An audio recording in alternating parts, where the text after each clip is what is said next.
அம்மன் கோயிலுன்னு சொல்லுவாங்க. அதாவது ஈரோடு சிவகிரிக்கு இந்த பக்கம் அம்மன் கோயிலுன்னு சொல்லுவாங்க. இந்த ஏரியாவில் ஒரு குளம் இருக்குங்க. அந்த குளத்தில் பாருங்கள் எப்பவுமே தண்ணி வற்றாமல் இருக்கும். அந்த பக்கம் பாருங்கள் இயற்கையான சூழ்நிலை, அதாவது தென்னந்தோப்பு இது மாதிரியெல்லாம் இருக்குது. பார்க்கறதுக்கு அழகாக இருக்குது. அது மட்டும் இல்லைங்க, வாங்க பார்க்குறேன்.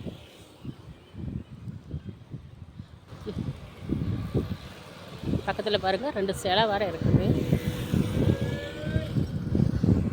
பாருங்கள் ரெண்டு ரெண்டு ரெண்டு சிலையெல்லாம் இருக்குது. பார்க்குறதுக்கு நல்லா அழகாக கம்பீரமாக இருக்குது. கிட்ட போக முடியாத இருக்குது. ஓகே ஃப்ரெண்ட்ஸ், பாருங்கள் இங்கே குளம் இருக்குது. குளத்துலலாம் மீன் பிடிப்பாங்க. நான் இப்போ மீன் பிடிக்கல. பாருங்கள் நல்லா இருக்குது பாருங்கள் லொக்கேஷன். ஓகே ஃப்ரெண்ட்ஸ், இந்த லொக்கேஷன் யாருக்கு பிடிக்குன்னு கமெண்ட் சொல்லுங்கள். பிடிச்சிருந்தால் லைக் பண்ணுங்கள். Okay bye.